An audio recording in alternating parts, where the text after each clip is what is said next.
და დაგიბრუნდათ იმედის დილა უკვე სტუმართან ერთად და დღეს ვისაუბრებთ ბიბლიოთეკების მოდერნიზებაზე და ამ თემასთან დაკავშირებით ჩვენი დღევანდელი სტუმარია ეროვნული ბიბლიოთეკის გენერალური დირექტორის მოადგილე ბატონი მირიან ხოსიტაშვილი. დილომშვიდობის და დიდი მადლობა მოგზაურობისთვის. პირველ რიგში ვისაუბროთ ახალი პროგრამის და პროექტის შესახებ, რაც მოიცავს ბიბლიოთეკების მოდერნიზებას. დიახ, ამ რამოდენიმე ხნის წინათ ეროვნულ ბიბლიოთეკაში დაიწყო პროცესი და ეს იყო დიდი ხნის წინ დაწყებული და ჩვენ აქტიურად ვაგრძელებთ ამ პროცესს, რაც შეეხება ბიბლიოთეკის მოდერნიზებას. მოგეხსენებათ, რომ დღეს ბიბლიოთეკის ფუნქცია ერთიორად გაიზარდა, თანამედროვე ბიბლიოთეკებს გულისხმობ, ეს მოიცავს ერთი მხრივ იმ ფონდების ელექტრონულად გადაკეთებას, რა ფონდებიც ჩვენ გაგვაჩნია. მაგალითად, ჩვენ შევძელით და გასულ წელს შევიძინეთ A1 ფორმატის სკანერი, რომელიც საშუალებას გვაძლევს იმისას, რომ გავაციფროთ მე-19 და მე-20 საუკუნის დასაწყისის ჟურნალ-გაზეთები, მაგალითად ასეთი როგორც არის დროება, ივერია და ასე შემდეგ. ეს ჩვენ საშუალებას გვაძლევს იმისას, რომ ერთის მხრივ დავიცვათ ფონდი, რომ ის უკვე საუკუნეზე მეთხანს მოიწვის თითოეული ეგზემპლარი და მოგეხსენებათ კითხველთან რომ მიდის, ის ასე ვთქვათ ცვდება. ამიტომ ჩვენ ვაძლევთ კითხვის საშუალებას, რომ ის მასალა, რაც მას ჭირდება, ელექტრონულადაც ნახოს. ჩვენ გვაქვს ორი სისტემა, ერთი ინტრანეტში, ანუ ჩვენთან მოვა და ჩვენი ელექტრონულ ბაზებს ჩვენივე შენობაში ნახავს და მეორე, რომელიც სახლიდან გაუსვლელად რაღაც ნაწილს გაელექტრონებული სისტემისა სახლშივე გაეცნობა ჩვენი ბაზების საშუალებით. უკვე ჩაშვებულია, ვთქვათ, ეს პროექტი არის გარკვეულწილად ნაწილი წიგნების ელექტრონული ვერსიით. და ეს იმას ნიშნავს, რომ წიგნები შეიცვლება, ესე იგი ჩანაცვლება იქნება წიგნების. ეს არ ნიშნავს იმას, რომ ჩვენ როგორც ასეთი წიგნს ჩავანაცვლებთ, ჩვენ გვაძლევთ საშუალებას ჩვენი სამკითხველო დარბაზებით კითხოს რომ მოვიდეს და როგორც ასეთი პირდაპირ ურთიერთობა ქონდეს წიგნთან, ამის საშუალებას არ უკარგავთ, უბრალოდ ალტერნატივას ვთავაზობთ, რომ მაქსიმალურად მოვიზიდოთ მკითხველი და გავხადოთ ის მასალა და ის ფონდი, რაც ჩვენ გაგვაჩნია მკითხველისთვის. ანუ გვაქვს ორი ალტერნატივა, წიგნი როგორც ასეთი პირდაპირ ურთიერთობის და ელექტრონული წიგნიც. ასე რომ ვფიქრობ, არ მოხდება წიგნის ჩანაცვლება სრულად. ანუ რა წიგნების გადატანა იგეგმება მაშინ უახლოეს მომავალში ელექტრონული ვერსიის სახით და რაზე მუშაობთ ამჯერად? დიახ, მოგახსენებთ, პირველ რიგში, როგორც გითხარით, ეს არის ჟურნალ-გაზეთები ძველი, მაგალითად ჩვენ რამოდენიმე დღის წინ გქონდა პრეზენტაცია გავმართეთ, გამოვეცით გაზეთი საქართველო, რომელიც გამოდიოდა პარიზში 1903-5 წლებში და გაზეთი საქართველო გამოვეცით ერთ წიგნად. ანუ ამის შემდეგ კითხველს შეიძლება რომ ცალკე კი არ ნახოს ის გაზეთი, რომელიც ძალიან მნიშვნელოვანი იყო იმ პერიოდის საქართველოსთვის, რომელიც ასახავდა მაშინდელ ქართულ პოლიტიკურ სიტუაციას და გამოსცემდნენ პარიზში არჩილ ჯორჯაძე, გიორგი დეკანოზეშვილი და მათი მეგობრები. ანუ ჩვენ ვაძლევთ კითხვის საშუალებას, რომ ის ელექტრონულად ნახოს და ერთ წიგნად ყველა ნომერი მივიდეს და ნახოს ჩვენთან. გასაგებია. და როგორია დღესდღეობით ბიბლიოთეკის როლი?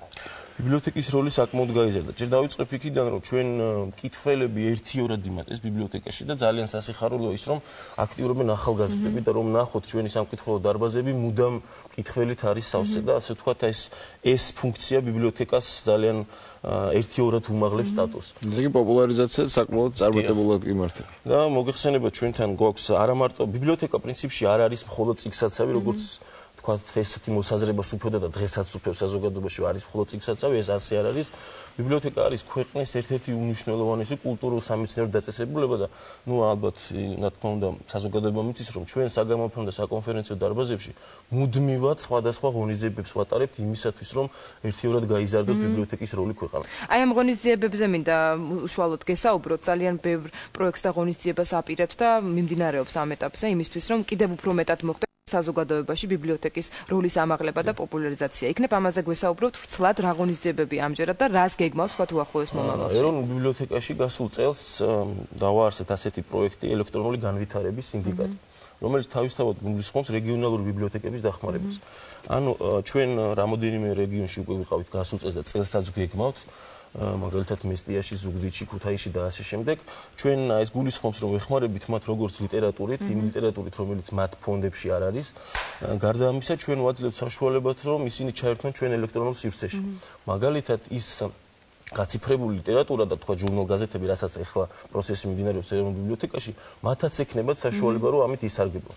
ანუ ჩვენ ვფიქრობთ, რომ ეროვნული ბიბლიოთეკა ვალდებულიც არის ერთის მხრივ, რომ რეგიონულ ბიბლიოთეკებს დაეხმაროს და რეგიონშივე გახადოს პოპულარული წიგნი და ზოგადად ლიტერატურა. ხო, საკმაოდ რთულია არა მხოლოდ თქვათ წიგნების და ელექტრონული ვერსიის მიწოდება რეგიონებისთვის, ზოგადად ყველა სფეროში ასეა, ხო, რთულდება, მით უმეტეს საქართველოში იმდენი რეგიონია და რაიონი, რომ ყველას უზრუნველყოფა ინფორმაციით, ნამდვილად თითოეულებთან არის დაკავშირებული და თქვენი პროგრამის მიხედვით რა ვადაში, თქვათ, გეგმავთ, ან ფიქრობთ, რომ შესაძლოა მოხდეს რეგიონალური ბიბლიოთეკების უზრუნველყოფა ამ მასალით? ჩვენი შესაძლებლობიდან გამომდინარე ვცდილობთ, რომ მაქსიმალურად მივაწოდოთ ჩვენ ეს ინფორმაცია მათ და გარდა ამისა ჩვენ ვთავაზობთ ყველა რეგიონალურ ბიბლიოთეკას, რომ ჩვენთან არის ასეთი სტაჟირება და მათ შეეძლებათ, რომ მათი თანამშრომელი შეუძლიათ ჩამოვიდნენ ჩვენთან და სტაჟირება გაიარონ. მაშინ იქნება ამ სტაჟირების შესახებაც ვისაუბროთ, ვის შეუძლია და რას მოიცავს ზოგადად ეს სტაჟირების პროგრამა. მოგხსენებათ, როგორც ასეთი ბიბლიოთეკათმცოდნეობა, რომ არც ერთ უნივერსიტეტში როგორც სპეციალობა ასეთი სახით არ იკითხება და არ ისწავლება და ჩვენ გვაქვს უდიდესი ტრადიცია, ჩვენ გვყავს ძალიან ბევრი გამოცდილი თანამშრომელი, რომელიც ამ სფეროში ასე ვთქვათ წამყვანი სპეციალისტები არიან და სწორედ მათ რეგიონალურ ბიბლიოთეკებს, ვისაც აქვს სურვილი, რომ უფრო მეტად აიმაღლონ კვალიფიკაცია, ჩვენთან ეძლევათ საშუალება, რომ ჩამოვიძადდნენ და ყველა მათთვის საინტერესო სფეროში გადიან სტაჟირებას იმ პერიოდის მანძილზე, რა პერიოდშიც მათ საშუალება ექნებათ, რომ მაქსიმალურად შეისწავლონ ჩვენთან არსებული სიტუაცია. და საინტერესო მივახლოვდება თუ არა ევროპულ სტანდარტებს ჩვენი ბიბლიოთეკა და ასევე ვიცით, რომ უცხოეთთანაც გაქვთ ხო რაღაც გარკვეული მოლაპარაკებები და ეს ურთიერთობა.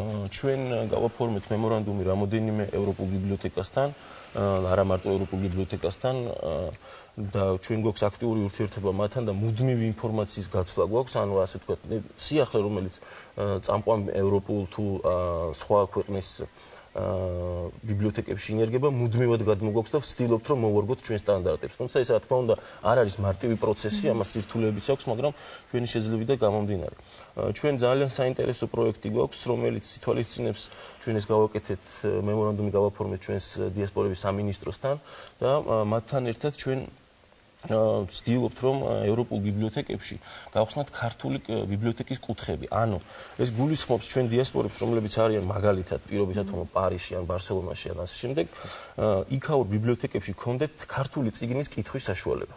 და ამ ტიპის ურთიერთობებით, რომელიც ვამყარებთ მემორანდუმს ვაფორმებთ, თქვა ევროპულ ბიბლიოთეკებთან, ქართულ წიგნს წაიკითხავენ იმავე ქალაქში, სადაც ცხოვრობენ და ვცდილობთ, რომ ელექტრონული ბაზებით, რაც უკვე გაციფრებული ლიტერატურა გვაქვს, ისიც მივაწოდოთ ეტაპობრივად. და მომავალი წლისთვის, ანუ ამ წლისთვის უკვე დაგეგმილი გვაქვს რამოდენიმე ასეთი პროექტი ევროპაში. და შეგიძლიათ ამ პროექტებზე ისაუბროთ თუ ჯერჯერობით არ არის?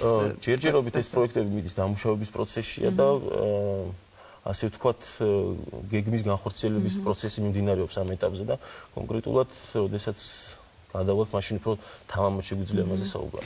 წარმატებებს გისურვებთ გეგმის განხორციელებაში. თქვენ ახსენეთ, რომ პრაქტიკულად სავსეა თქვენი დარბაზები, ხო? ახალგაზრდების მხრიდან ძალიან დიდი ინტერესია ბიბლიოთეკების მიმართ, მაგრამ მაინც ყოველთვის ბებიები და მშობლები უფრო საყვედურებენ იმას, რომ ჩვენ არ ვართ თქვა წიგნებით ისეთი დაინტერესებულები, როგორც ისინი იყვნენ და ყველანაირი ინფორმაციის მოსაპოვებლად ისინი სწორედ ბიბლიოთეკაში მიდიოდნენ. მესმის, რომ ამ ყველაფრის ჩანაცვლება მოხდა ინტერნეტის ხარჯზე, იმიტომ რომ ბეროთ უფრო სწრაფად ხდება ინფორმაციის მიღება, მაგრამ მაინც რა უნდა მოხდეს, რა უნდა გატარდეს და რა პროგრამები, რომ ისეთივე მოთხოვნადი გახდეს წიგნები და ბიბლიოთეკა, როგორც ეს იყო ჩვენი მშობლების დროს. ძალიან საინტერესოა ეს გარდაუვალი პროცესი, არა მარტო საქართველოში, მოგეხსენებათ, მთელ მსოფლიოში ესეთი არსებობს ეს ერთგვარად პრობლემა, რომ სენი, ასე ვთქვათ, რომ კომპიუტერმა ჩაანაცვლა წიგნი. თუმცა სწორედ იმ პროექტები და იმ განხორციელებული ვცდილობთ ჩვენ ყოველ შემთხვევაში ამას, რომ ახალგაზრდები წიგნთან დავაბრუნოთ და აი წეგანს აღნიშნეს, რომ ჩვენი დარბაზები ყოველთვის სავსე ახალგაზრდებით, განსაკუთრებით ნუ მოგეხსენებათ ეს იმ პერიოდში უფრო აქტიურია, როდესაც გასაგამოცდო სიტუაცია და გამოცდილი შემთხვევა. თუმცა ძალიან ბევრი ახალგაზრდა არა თავისი პროფესიიდან გამომდინარე, არამედ ზოგადად მოდის და კითხულობს ლიტერატურას, რომელიც მას აინტერესებს. გვინდა თუ არ გვინდა ჩვენ მოგვიწევს ასე თქვათ ბჭყალებში რომ თქვათ კომპიუტერთან შებრძოლება, რომ წიგნმა არ დაკარგოს თავისი სტატუსი. ამიტომ მუდმივად სხვადასხვა ტიპის ღონისძიებებით ვცდილობთ, რომ წიგნი მაქსიმალურად პოპულარული გახდეს, რომ ბიბლიოთეკამ ფუნქცია არ დაკარგოს როგორც ასეთი. ასე რომ აი თუნდაც ერთი თვალსაზრისით კომპიუტერში ჩვენი ბაზების განთავსება და თქვა ჩვენი ბაზებით სარგებლობა სახლიდან გაუსრულებთ ერთგვარად ბიბლიოთეკასთან კავშირს, ესე ვირტუალურ კავშირს ვაპარებინებთ ჩვენ ახალგაზრდებს. ხო, იმიტომ რომ ნამდვილად ბევრად უფრო კომფორტულია შეიძლება თქვა სახლიდან გაუსვლელად ინტერნეტის მეშვეობით მიიღოს. თავის ხიბილი აქვს წიგნსაც და უფრო ისეთი რამე საჭირო არის ნამდვილად. იმიტომ რომ ჯერ მარტო ამაზე გვერდზე გაწევა. ახალი თემა არ არის და საკითხი რომ წიგნის კითხვა უფრო აღმავებს ფანტაზიას და ავითარებს სხვა თქვა ფანტაზიას ასევე. ხომ არ იგეგმება თქვა ბიბლიოთეკაში გარდა იმისა რომ ელექტრონული ვერსიების შეთავაზებას აპირებთ მომხმარებლისთვის, თქვა რაიმე ესეთი გარემოს შექმნას, რომელიც ახალგაზრდას დაეხმარება უფრო მყუდროდ და უფრო კარგ გარემოში იგრძნოს თავი, რომ მეტად ხშირად ეწვიოს ბიბლიოთეკას. რასაკვირველი ეს მნიშვნელოვანია, იმიტომ რომ რაღაც უფრო სამყარო უნდა შეუქმნათ წიგნის კითხვისა და ინტერესი გაუჩნდეთ. ამისთვის ჩვენთან მაქსიმალური კომფორტის შექმნას ვცდილობთ, რომ ეს იგრძნონ. თუმცა მოგეხსენებათ პირველი корпуსი ჩვენი პირობითად ვეძახით ამ ისტორიულ корпуს, რომელიც ჩვენ გაგვაჩნია გუდიაშვილის ქუჩაზე, დროებით დაახურულია იმის მხრივ, რომ რემონტს ვაპირებთ და ასე შემდეგ. აი სწორედ იქ ვითვალისწინებთ მას, რომ შევქმნათ ისეთი გარემო და ამას არა მარტო ჩვენი თვალსაზრისით, არამედ ძალიან ბევრ წამყვან ბიბლიოთეკების ასე იგი სამკითხველო დარბაზებს ვეცნობით იმისთვის, რომ ანუ უცხოურ ანალოგსაც ანალოგი როგორ შეიძლება გარემო უკეთესი იყოს წიგნის კითხვისა.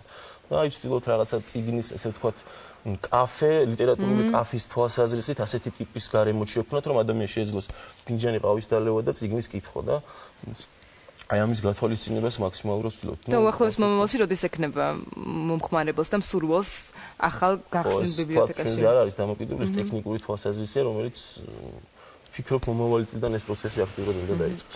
ძალიან დიდი მადლობა, წარმატებას გისურვებთ და ჩვენს ეთერში ახლა რეკლამის დროა და შემდეგ 9 საათიანი ქრონიკა თქვენთვის და იმედის დილა ისევ დაგიბრუნდებათ.